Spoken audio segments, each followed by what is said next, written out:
Hello, and welcome to Life as It Is with me, Dora Middleton.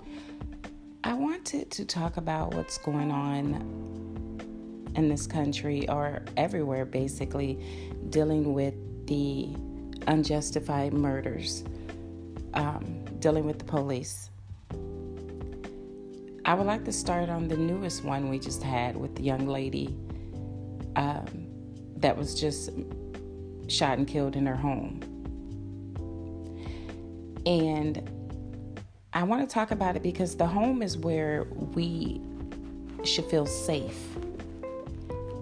And I don't understand how you can be in your home playing video games with your nephew one moment, and then the next moment you're dead from a gunshot wound with a policeman shooting through your window. And what the odd thing is that I feel is odd is that this man, he could have knocked on the door. He could have let everyone in the home, if there was anyone else in there besides the nephew and the victim, let everyone know that he was there. Why would you bypass an open door where you could have knocked on the screen? You could have, on the glass door, he could have knocked. And instead of doing that, he went to the window and he shot through it. So it makes me feel like he didn't care. He didn't care about this person's life. And it's sad. That's the world that we are living in today. And the fact that the neighbor only called because he was worried about the safety of everyone that occupies the home because the door was open. But he didn't do it as an emergency call. So why would the policeman show up anyway with guns drawn? If it was done as a non-emergency, he called the non-emergency line, the telephone for non-emergencies, why would guns be out at all? And you're just doing a wellness check. That's the question that I believe we are all asking right now. And his superiors also feel the same way. Why did he do what he did? And it goes back to where I feel that before anyone should be allowed to become a policeman, they should have different steps they need to take dealing with their mental health. I think that they should do extensive some type of care dealing with the psychiatrist first to see where their minds are at before they are allowed to have a gun, because it's been proven on so many occasions that these people aren't stable. And policemen are supposed to protect and serve, but it's like everyone's needing protection from them. Okay? And it's sad. And I'm not saying that all policemen are bad. I'm not saying that at all, because there's good ones out there. It is. But the good ones are allowing the bad apples to commit these crimes, and they're not saying anything because they have to hide behind this code of silence where they protect each other even when they're doing things wrong, and that's not cool. I just hope that justice will be served in this situation and it's not swept under the rug, that they don't find some way to let him off to go do the same thing over again. Because it's so much. And here's a question I have. He shouldn't have used force unless he was afraid for his life. And how could he be afraid when he was at the window shooting through the window? So there's this window, this wall, basically. There's this between him and everyone that was in that home. So if you felt threatened, you could have turned right back around, went to your car and called for backup, but you had no reason to be threatened. So this is just, it's a really crazy situation. And then to resign to make sure that they don't fire you is just ridiculous. I think that the man obviously has some mental issues somewhere in there. And she's lost her life because of it. And I feel that he should be in jail. There's no ifs, ands, whats about it. What he did was unnecessary. He took a person's life. He can wake up whether he's in jail or not every day of his life. He has breath in his body. He can enjoy his family. He can enjoy his children if he have them. She can't do anything. She's gone. He's put her 6 feet under for no reason. This lady died not knowing why. All she knows is she was hit by a bullet, but does not know why.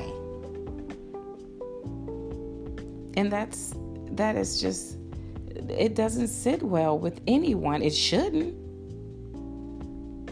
I mean, it just seems like things are just not getting any better in this world.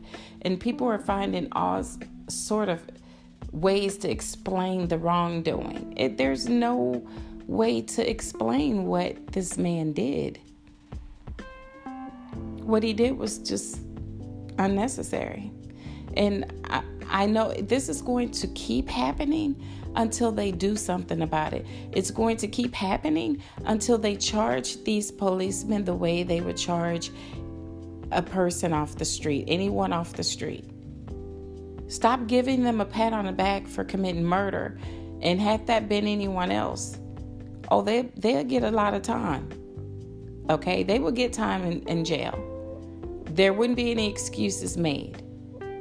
So I feel that the law has got to start being fair. They have to treat these cops that's committing these murders the same way they would treat anyone else that committed the same crime. Policemen, they're supposed to be policemen, not gangsters, not assassins. I mean, it just seems like this is like a game to them. They constantly continue to kill. And they're killing black women, black children, black men, boys and girls. It's like there's a target on your back if you have brown skin, if you're black. And that's not cool. We have got to change the way things are going in this world. People have got to wake up. We all have got to come together to figure out what to do about this situation. Because there's so much hatred amongst everyone. Everyone's totally divided. And the more time that we allow to pass by and not try to rectify this situation, it's going to just get even worse. There's people, I've had conversations with people and they don't acknowledge that racism is the problem. They make up different excuses about why things are done in the way that they're being done. They won't acknowledge racism. And if you can't acknowledge racism, then you're a part of the problem. You can't possibly be a part of the solution.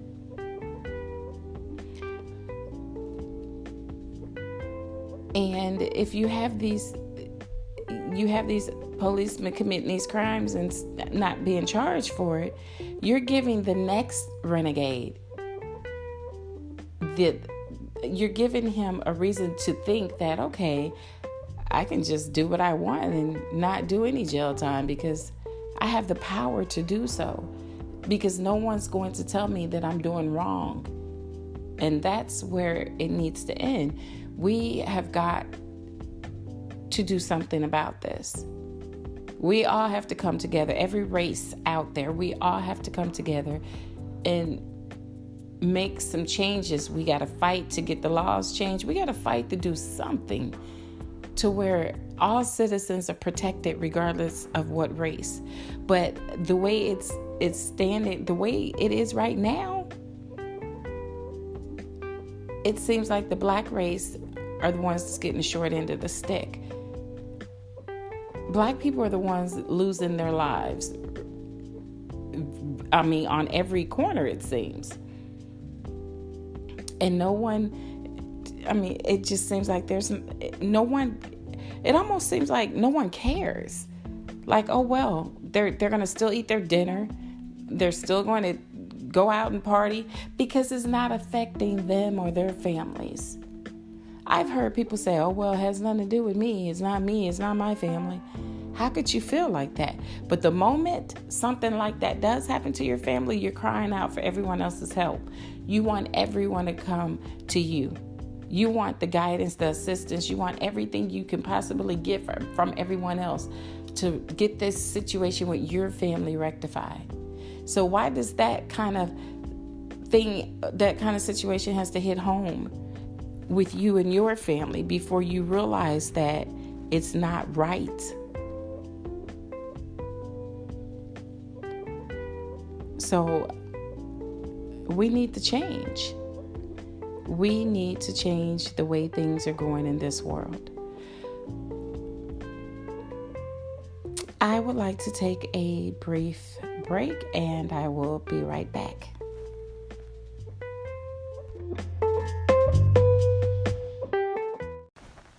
Hello and welcome back to Life as It Is with me, Dora Middleton. Before the brief break, we were talking about the shootings, dealing with the different police officers. And the point I was trying to make is the fact that this is happening more and more frequently as time passes by.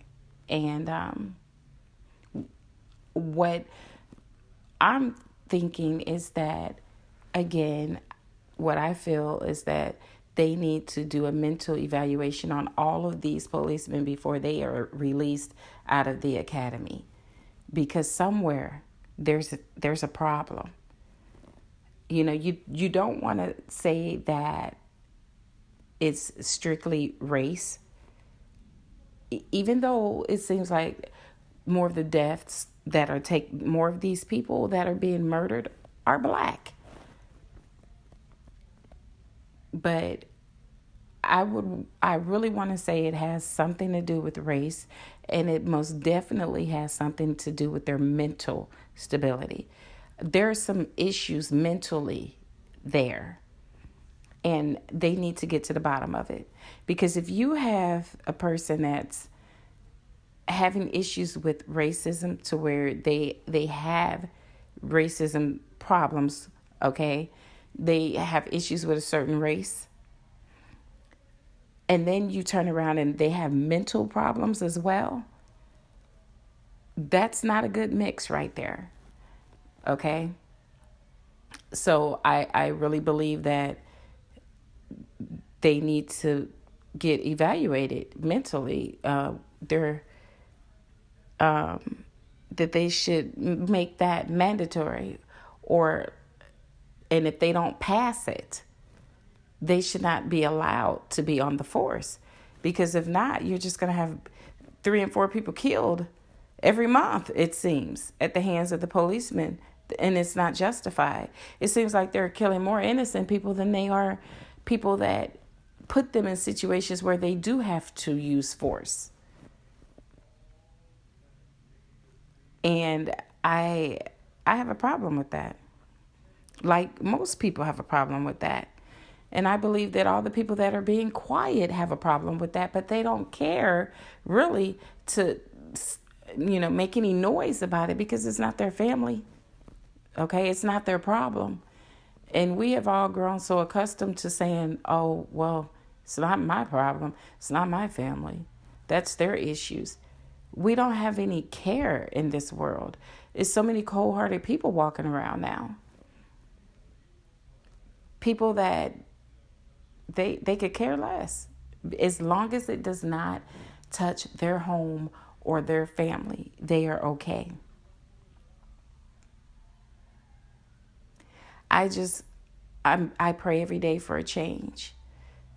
You know, when you're driving down the street and the policemen get behind you, you know you're legit, you're legal, you have your insurance, everything's in your name.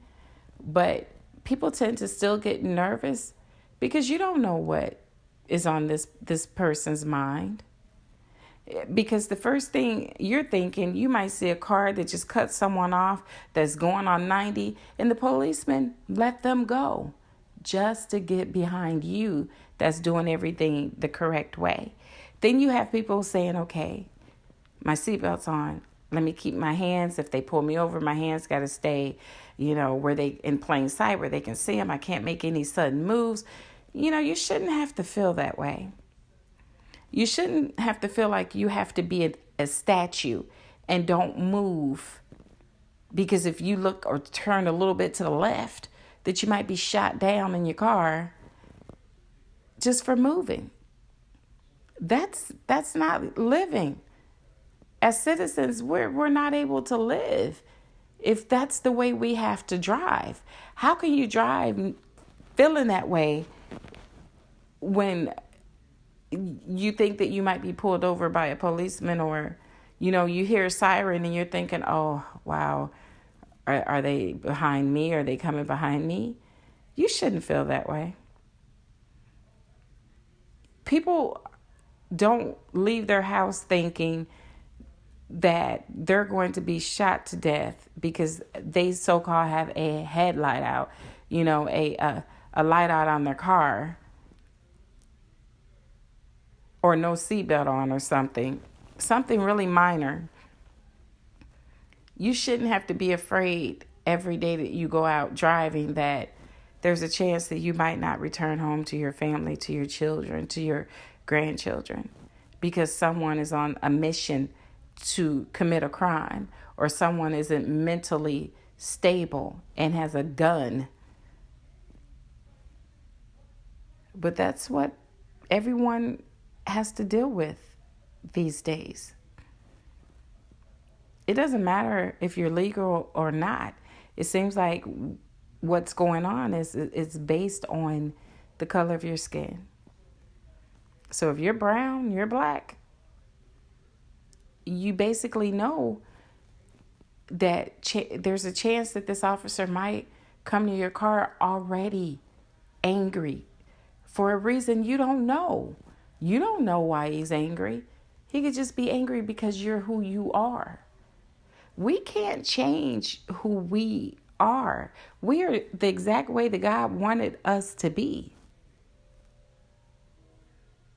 Why is it that we are told that because we are black, we are a problem, that our lives don't mean anything? Because it seems like that's what everyone thinks. Because if you don't have a problem with what's going on in the world today against the black and brown people, then you are the problem. You're part of the problem. As I always said, you're a part of the problem and you're not a part of the solution. Society teaches our children that we're not good as the other race. We're not as beautiful as the other race. Our lips are too full, or our skin is too dark, or as they say, our hair is too nappy. We have made it so that it's like they don't want us to like who we are. I love my natural hair. I wouldn't wear it any way other than natural. I used to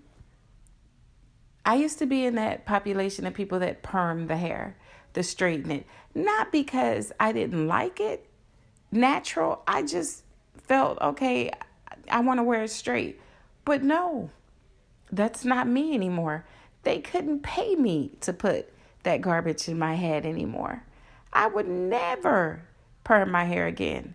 That's poison, okay? I would never put that stuff in my hair again. And I love my natural hair. And I know that I am beautiful. And I tell people on a daily basis, my black is beautiful. I'm fabulous. I love myself. But what happens to the people that society has gotten so far up in their head about how they should look to where it's like they don't like themselves anymore? And I know I went from talking about the policemen and the shootings to this, but I'm just trying to talk about everything that's going on today. It's like we were criticized, especially as black women. For some reason, they feel black women are just so unattractive. Like we ought to be happy that we can even get a half a man, less than on a whole one. And what I mean by a half or whole, I mean a good man, or a man that has his self together, that's stable. It's like no matter what we do as a black woman, no matter how educated we are, no matter how financially stable we are, how good of a mom we are, we don't get credit for anything. Everyone always have a way of trying to put us down one way or the other. We've been told our butts were too big. We've been told our lips were too full. We're too curvy. But why? Why were we even told that? But at this day and age, everyone's buying everything that we were born with. Now that's the going thing. Get your butt done. Make your hips bigger. Whatever they're doing. Make your lips fuller. Tan to where you're my complexion. Okay? You have women on social media that's white women, Chinese women. They're wearing this makeup in a way to where they look like they're black women. So now you're going to make money pretending to be, you're endorsing these products, pretending to be a black woman when you're not a black woman. And these companies know what these ladies are doing, and they're okay with it. So you're okay with someone pretending to be a black woman to endorse your products rather than go and get a real black woman to endorse your products that actually uses your products. So you want someone out there that can't basically use that product that they're endorsing because it's for black women. But you're not allowing black women to endorse it. You're allowing women to pack on the makeup and make themselves look like they are black rather than use a real black woman. And that's sick because we're the ones that need to buy your products. And when I see things being done like that, I don't want your products. Because if we are not good enough to endorse your products, why should we buy them? And when I see things, like I said, any product that I've seen them do this with, I'm not going to buy it. My money won't be spent on it because it's not right. To me, that's like blackface. You know what I'm saying? How would that work out if we decided to go and try to paint ourselves white, to pass ourselves off as white? Oh, that would be, I'm pretty sure people would go through the roof. I remember way back in the day where there was a soap opera where the black man was pretending to be a white guy to get a job. And it's years ago, but I remember watching that, and people didn't like that. People didn't like it at all. So why is it okay now? Why is it okay for all these women to pretend that they're black just to do these endorsements? And why are these companies okay paying them to endorse their products when they know that they're pretending to be what they are not? Because you don't want us to endorse your products, because we're actually black. We actually use your products, but we're not good enough to endorse your products. Our beauty is not good enough for you. But then you go and you want someone that's pretending to be black and that's gotten their lips filled with the Botox or whatever it is that they're putting in their face, and in their lips to look like us. But you're okay paying them to do it. That's, like I said, I have a problem with that. I think it's sick, it's disrespectful toward us, because for some reason, it's just so hard for people to accept our beauty. And we come in so many different shades of black, and we are beautiful women from head to toe. But society is trying to make us think that we are the ugliest women out there, and we're not. And even the babies at such a young age as 5, the little kids, 5 and 6 years old, think that because they're not a blonde or their skin isn't white, they're not beautiful. You have some of our children that don't even want black dolls. And then when they do make the dolls, they make these dolls, it just amazes me how some of these dolls look.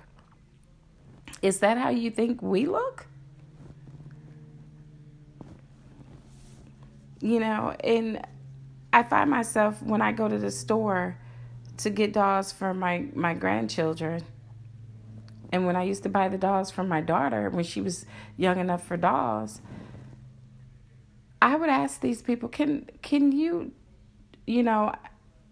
I'll buy her a couple white dolls, and I would try to buy a doll of every race of what they have. And then when I say, do you have this doll in black?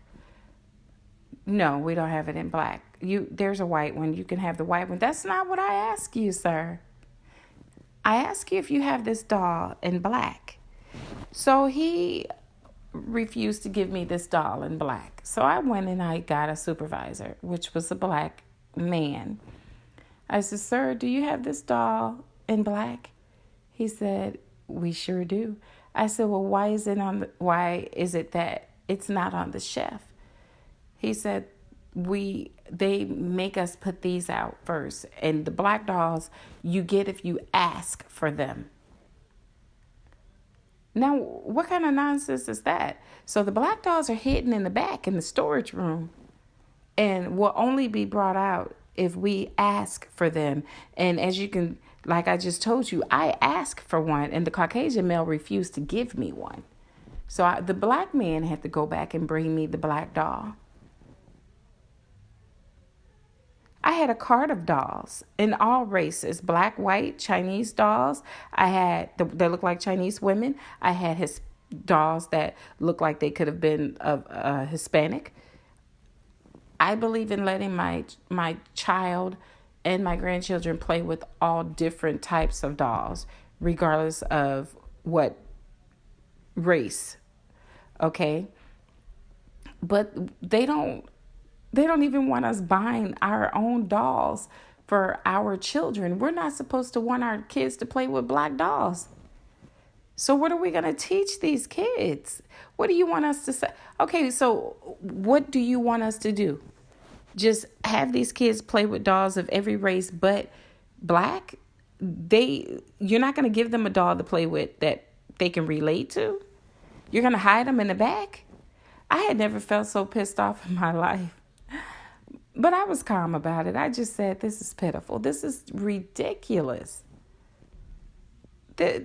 Why? Why is this happening? I had a whole conversation with this worker for like 30 minutes, because he said, if it was up to me, they'll all be out here. And he said even the store only orders maybe 8 or 9 black dolls. He said they don't order a lot of black dolls. So basically, with all the black people running around in this world, you feel only 8 or 9 dolls is okay for your store, but then there's 2 shelves of Caucasian dolls, white dolls. I mean, that's something to really think about. And that's something that we really need to change. There's a lot of things in this world that we need to change. Well, I have enjoyed this topic regarding the policemen, regarding the racism. I've always enjoyed talking about different things that's going on in the world.